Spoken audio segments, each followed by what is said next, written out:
Yung mga drops, kung naghahanap kayo ng portable projector na talagang sulit and value for money, wag nang magpatumpik-tumpik pa dahil nandito ang pack na pack sa features, ang FunFox Pista Projector. Eto yun oh! Yon! Hindi lang to yung mga basta-basta at futyo-futyo na budget-friendly na makikita nyo sa kung saan-saan. Tingin ko, ito yung pinakasulit, pinakamaasa na model dahil nandito ang lahat ng features na hinahanap mo sa isang portable projector. Well, I have to admit na first time ko lang naman talaga magkaroon ng projector and syempre, sa mga tulad ko na mga batang 90s, ang mga idea natin sa mga projector is bulky, medyo pang mayaman lang o kaya kailangan mo lang yan pang corporate o kaya pag may business ka. Well, hindi na ngayon. Tsaka nung nagkaroon ako nito, sobrang sumaya talaga ako kasi hindi ko siya inaasahan na ganun pala talaga yung magiging experience ko pag ginamit mo na to. Sobrang happy ako na nagkaroon ako nito and thank you sa FunFox sa mga tropa natin dyan dahil pina-experience nila to sa akin. Siyempre, unahin muna natin yung unboxing. Tignan natin lahat ng nasa box. Second box pa pala to. FunFox Pista Projector. Wow, laki ah. Nisip ko maliit lang to kasi sabi portable pero hindi naman siya ganun kaliit at mukha siyang premium natin.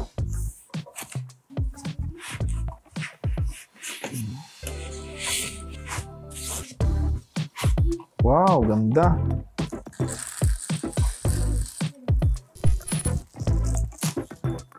Power. Remote.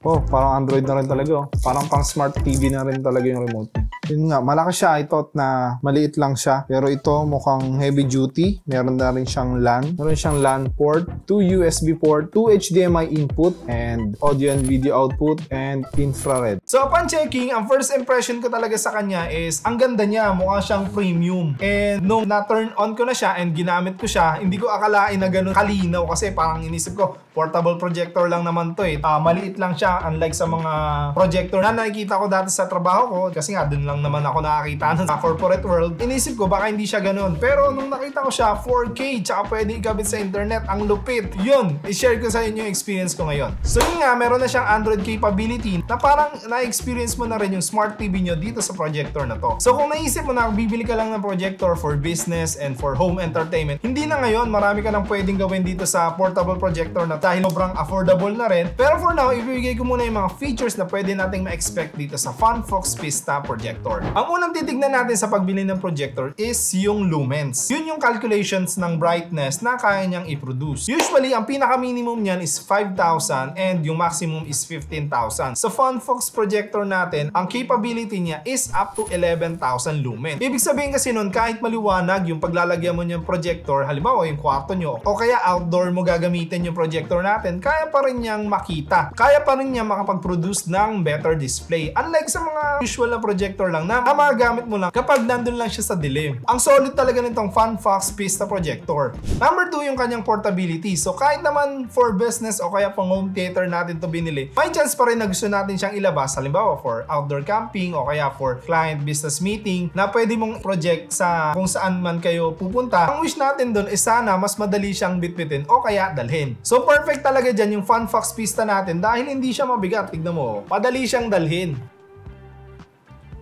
Hindi katulad ng mga old school na projector na talagang ang bibigat tsaka ang hirap i-set up. Wala na siyang adapter, mabibigat na adapter. So mas mabilis mo nang madadala yung projector nyo sa kung saan ka man pupunta. Tapos ang malupit pa ron dahil nga Android na rin siya, madali siyang makonect sa internet. Doon talaga ako nabilib as a first time user ng gantong projector. Parang nadala mo na rin yung Android TV nyo tapos mas malaki pang screen. Number 3, yung kanyang pag-set up. So compared sa mga old school projector, no, ang dami nang nadagdag sa kanya ng mga automatic settings. Tulad halimbawa na lang nito. Dati kasi of course need mo pa i-adjust para maging balance siya o kaya is perfect rectangle. Perfect yung kanyang screen. So sa FunFox projector hindi na gano'n dahil meron na siyang auto trajectory tsaka yung auto focus. Naalala ko pa dati nung nag-set up ako ng projector, so parang meron siya ditong focus ring. So ifo-focus mo siya. Pero ngayon automatic na siya. Pag start mo, nagfo-focus na siya mag-isa. At meron pang obstacle avoidance. So firstly, need mo lang naman siya i-calibrate, and then next time na i-open mo siya, automatic na nga na mag-focus and magbabalance na siya ng kusa. Tawag nila dito is yung digital keystone correction, which means na siya na yung kusang nag-a-adjust sa angle and image na kahit saan pa siya nakatapat. Pwede na sa dingding o kaya sa kisame or kahit nga sa tent kung outdoor. May adjustable trapezoidal angle pa siya para sa perfect na viewing experience. Number 5 is yung kanyang connectivity. So meron na siyang 5-watt speaker na pwede mong gamitin para sa run and gun setup. Pero syempre, para masulit mo rin naman yung home theater surround experience, pwede mo siyang partneran ng mga Bluetooth speakers, and yeah, instantly you can connect audio, mapa-Bluetooth man o kaya wired using 3.5mm na jack dito sa kanyang likuran. Pwede nga rin earpods pa o kaya headphones. Kung gusto mo privately na makinig ng yung pinapanood, pwede mo talaga siyang masulit using this kind of connection sa ating portable projector.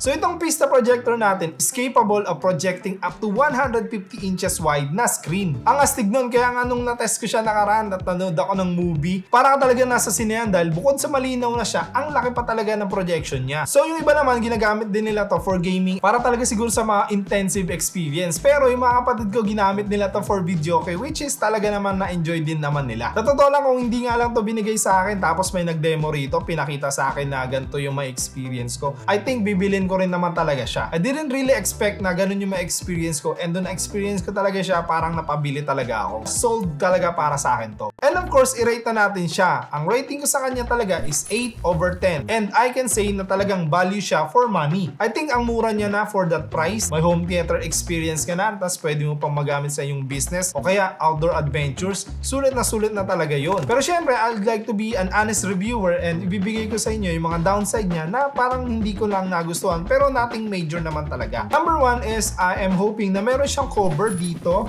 para pag na-travel tayo is mag-protectionan din naman yung kanyang pinaka-lens. Pero wala kasi silang provided na cover dito. Kung dadaling ko to somewhere, parang nag-aalala ko na baka magasgasan yung kanyang pinaka-lente. Yun lang naman, sana meron silang cover na provided. Number 2 is I hope na meron silang provided na mas mahabang power cord. Ganito kasi yung binigay nila eh. So parang 1.5. Though okay lang rin naman, pero I hope na mas mahaba siya kasi kailangan mong ilagay yung projector sa tapat ng dingding kasi nga doon mo siya ipo-project sa dingding mismo. So yung haba niya from the wall socket is hindi abot. So I hope na naisip nila yun na mas mahaba yung cord na ipo-provide nila. Or syempre, pwede ka rin naman kumuha ng extension, pero yun nga, I hope lang na meron silang ganon. Number 3 is madali ring mag-loose yung kanyang adjustment, yung ganito. Syempre, kapag nag-setup ka ng projector, kailangan mo siyang iangat or ibaba na ganito. Kadalasan, bumibigay ito. So, I hope na meron silang provided na hex. Yung parang ganito.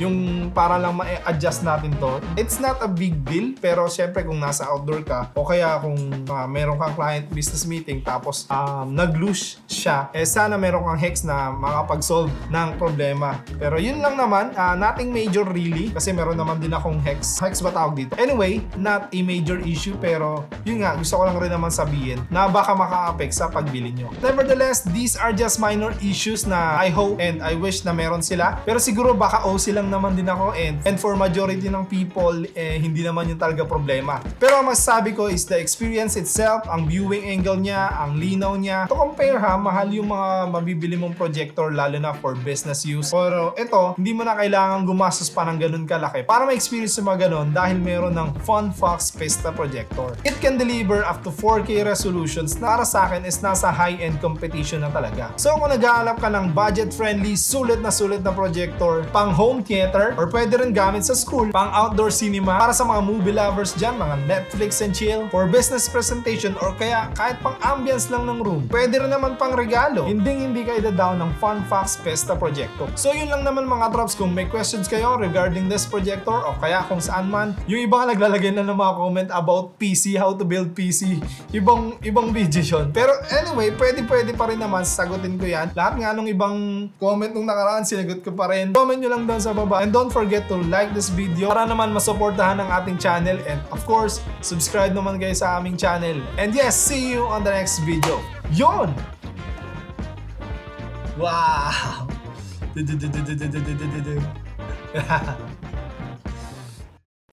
You know?